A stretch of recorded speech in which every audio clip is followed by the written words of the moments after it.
Now I just have to wait for someone.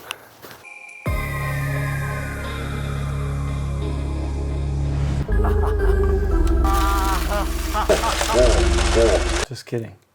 It all started with a Nintendo Switch for my kids, and they absolutely fell in love with it, especially Super Mario. And then I had the idea, what if I made them a huge Mario, and what if I made him speak? I 3D printed Mario from this design I found on Thingiverse. I'll leave a link to it in the description down below. But I made some adjustments to it. I made a hole in the back to be able to put some wiring in, and that is so I can make him speak. A while back I made a speaking robot using Arduino, so if you want to know how I made it, check that video out. And I 3D printed Mario as big as I could using tons of PLA. I 3D printed the pieces in colored PLA with about 5 to 10% infill and supports. And right now I'm printing on a Creality CR10S and an Artillery Sidewinder X1.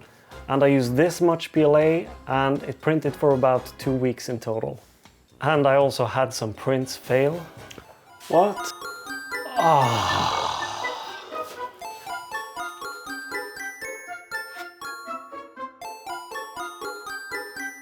I'm not sure what happened to this guy, but I woke up and found this on the printer because it printed overnight. I'm not sure what happened, but I have a suspect in the cat. Now, in order for Mario to sense motion, I drilled a hole straight through Mario into the hole in the back, and in one of the pins on his chest I could insert the IR sensor, and then I can just pull the wires straight through Mario. I also made a small lid that could cover up the hole in the back of Mario. And in that I made a hole for a 3.5mm output and also an output for the power.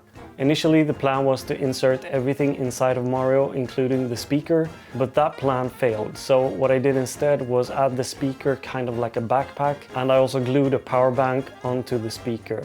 That way I can remove the speaker and the power bank, charge them up and then hang them back and run him again. Before I could put everything together, I had to remove all the supports, and I usually just use a screwdriver.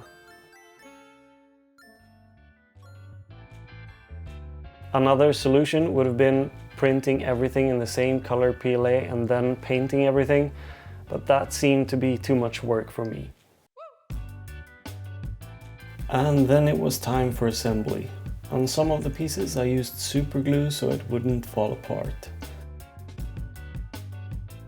That was mostly in the face for the eyes, the mouth, the eyebrows and the mustache.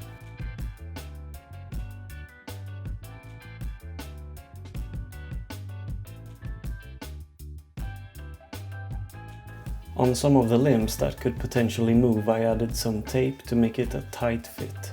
That way I can move the arm and it will keep its position.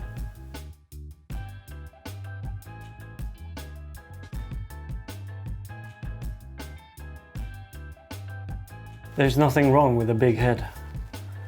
Alright, so he's fully assembled, I have powered him up, and now let's see if it works. Yeah, it works. So I have about 20 different sounds and it will randomly play those sounds upon movement. It's me, Mario! Like that.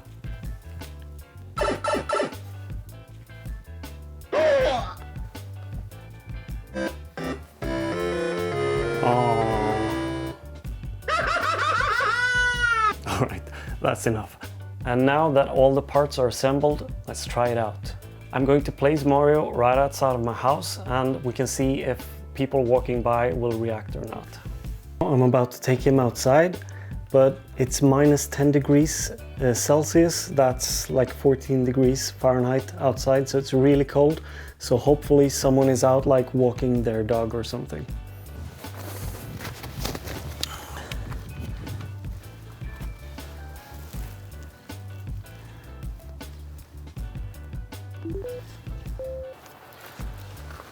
Now I just have to wait for someone.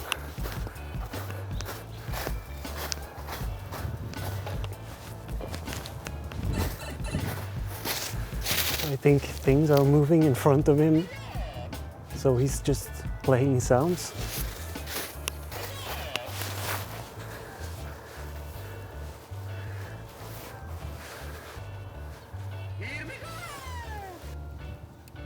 Someone's coming.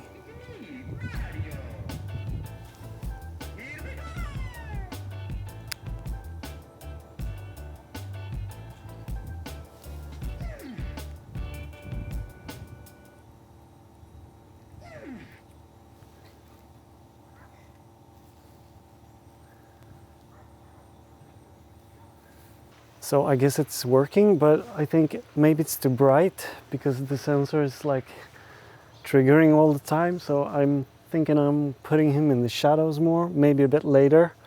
And but it might also be that things are moving around in front of him, like blowing leaves and shit.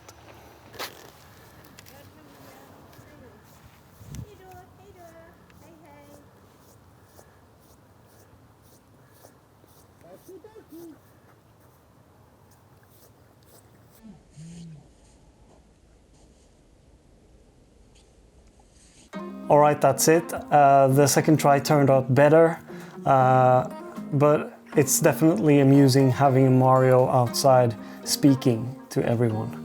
So I think I'm going to make some people happy by just putting him outside of the house for a couple of hours. We'll see. If you like this project, please consider subscribing as it helps a lot, and thanks for watching. I'll see you in the next one. Bye.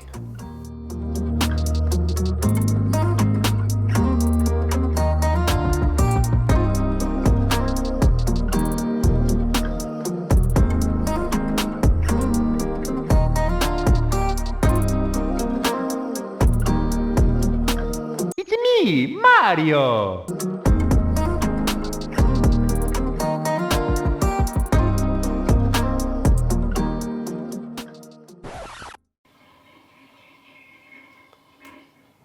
And there's a separate video for that if you want to.